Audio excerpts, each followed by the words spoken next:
Scrappy Peeps, Suzanna here today, and I'm sharing with you week 5 of the Scrapbook Generation sketch class with 6x6 paper pads. So that was the sketch, and you saw the layout earlier. So this is a 2-page layout sketch, and I have broken it down to 1 page.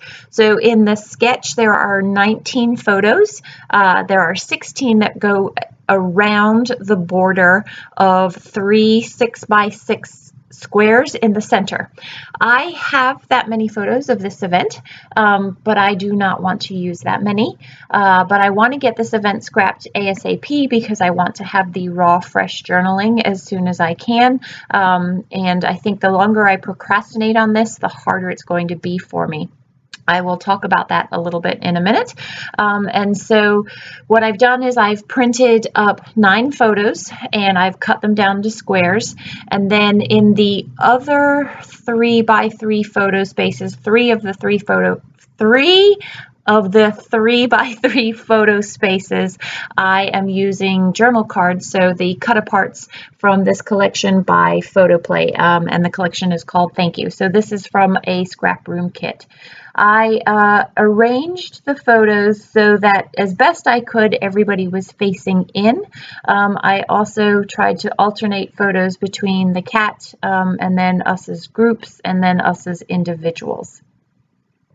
I am going to shuffle through a lot of pieces of paper, and I'm actually ultimately going to come back to that particular one. I knew I should have gone with my gut, but doing this layout was really hard for me, and so it was hard to hear what my gut wanted to say.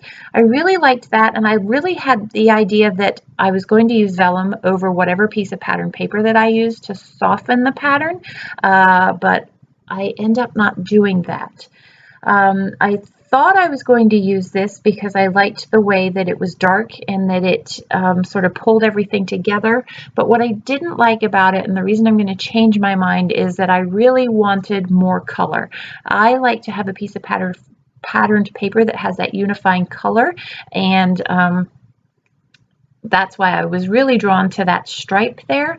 But the problem with the stripe is that it's directional, and so I felt like it pulled your eye away from the squareness of the layout, and I wanted to maintain that square look. I've got the square photos around the square, and I really wanted to maintain that. So I'm going to stick with this plaid with the floral, and I know I want to make this a flap for some hidden journaling. This is a rather lengthy story, and I don't have room for the story, especially not the length that it's going to be, with all of these photos. So I've determined what paper I'm going to use, and I've cut it, but I am a little bit type A, highlighted, bolded, and underlined, and so I want to make sure that I get all of these photos down with precision so that I can cut that center square exactly the way that it needs to be. And while I'm laying these down, you'll see that the photos that are going to stay, I'm going to put 3 pieces of adhesive, or I'm going to apply 3 applications of adhesive like that. I thought I was going to stitch around a couple of these squares, and so I'm going to loosely apply them just so that they are being place held, but that I could still pull them up without pulling up too much of the adhesive. So I am using a scrap room kit. This is a kit club, and with the kit, this is actually a double shot kit, so you get 2 collections, and with the 2 collections you get, my mistake, this is not a double shot kit. This is, you know what, I don't remember, and I'm not going to get up to get to it, but it is a scrap room kit. This is a kit, so this is actually the cardstock that came with this collection. Normally I would use white cardstock, but I really like the way that this green kind of pulls everything together, so that's why I went with the cardstock that came in the kit, so kind of unusual for me. So you'll see from the title that this is titled Final Goodbye. So the funny thing about this title is I had actually planned on it being Final Farewell, that alliteration with the FF, but I don't know what happened as I was applying the letters, somehow it became final goodbye, which is the same thing, and so that's perfectly fine. So there's the flap, and there's me trying to figure out the vellum, but it just softened it too much. I liked that brightness of the red and wanted to leave that. So my last layout that I shared with the cat was of my daughter, and I had alluded to in the video how she wasn't doing well and we were taking her to the vet. Well, what we didn't know was that she was far worse off than we thought she was.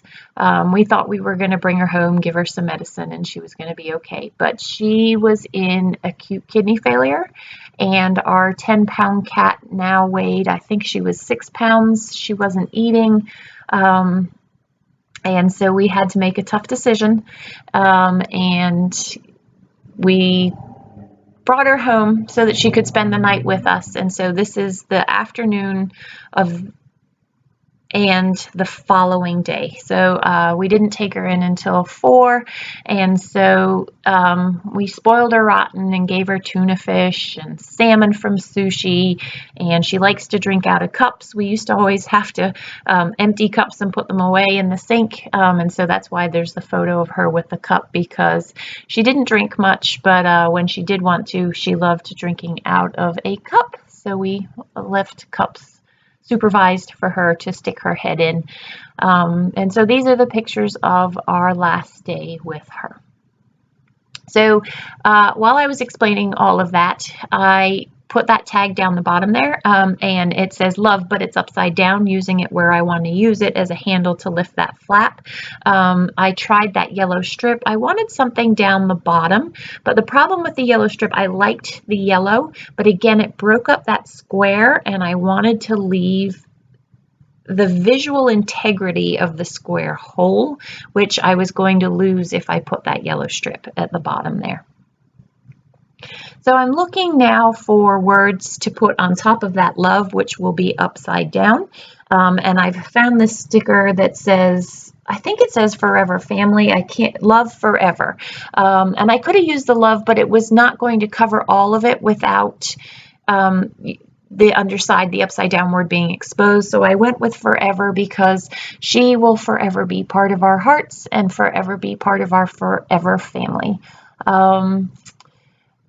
Belle was particularly special to me because she was kind of my shadow. And I think what's particularly hard for all of us at this time right now is that with COVID and being home, she has literally been the center of attention.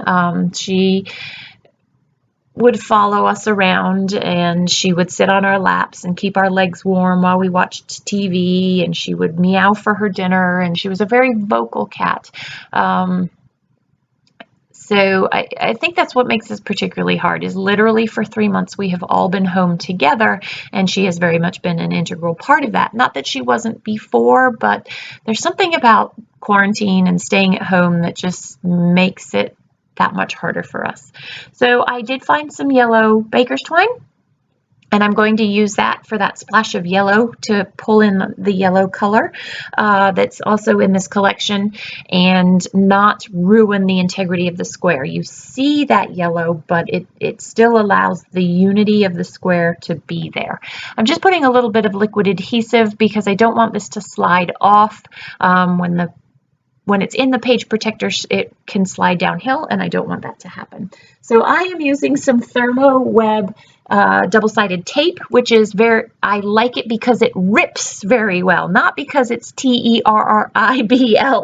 Some of you will know exactly what I'm talking about, but the ease of use of that tape there. And that's going to hold my flip lid there for my hidden journaling underneath, which is not there yet. I have typed it up. I just haven't formatted it to fit underneath there because I wanted to get this video up today. So this ends up being a very simple layout. There's a couple of things that I am going to do off camera. I am going to ink the edge of that square that says love makes a family. And I'm going to use a Distress Oxide for that in the bluey gray. I can't remember the name of the color off the top of my head.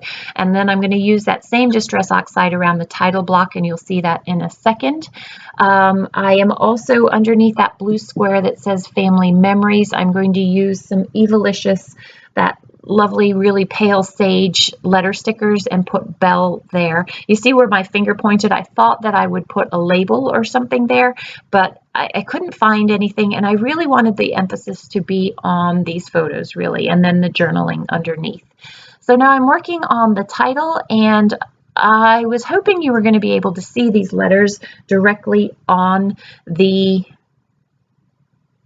paper, but you can't. So I figured I would get an ivory because there's not really a lot of white in this. Most of the pattern paper color that's in there is more of an ivory.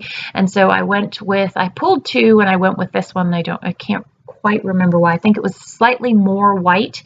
And so that's what I went with. And that's where I'm going to keep that title. Now, I know I had alluded earlier to not wanting to ruin the square, and I still think that even though there's a rectangle in the square, because it's a much bigger rectangle, you still maintain the integrity of that square there. So this is the piece that I also inked with that same Distress Oxide ink just around the borders, and I like the way that it adds to that sort of distressed look of these PhotoPlay papers. These stickers are both old basic grays. I have been trying to dig through my stash lately and burn through some stuff because I have a lot, and it really, there's no need for it to sit on a shelf. And when it's perfectly good stuff that I actually really like, and the only reason I haven't used it is because I do really like it, and I feel like it's kind of like that Seinfeld and being sponge-worthy. I feel like I need to find events that are worthy of my products, and so that's why I have pulled out these things. I went with the yellow and the red again just for the splashes of color because she's black, and I wanted to pop more color into the layout. So I'm going to trim this down, and just so that I can get it to fit just a little bit better on that square there and show a little bit more of that really awesome plaid. It's not plaid, but checkerboard behind it. And I don't like the way that that leaf is covered there, so I'm going to get out my X-Acto blade and pop that so that it doesn't have that funny just sort of end in the green there. And that, my friends, is my interpretation of Allison's sketch number 5 for Sketch Week. If you have any questions, please don't hesitate to leave them in the box down below. Thank you for being supportive and hanging with us as we said our final goodbyes. Enjoy the close-ups. Thanks for stopping in today. Come back again soon. Take care.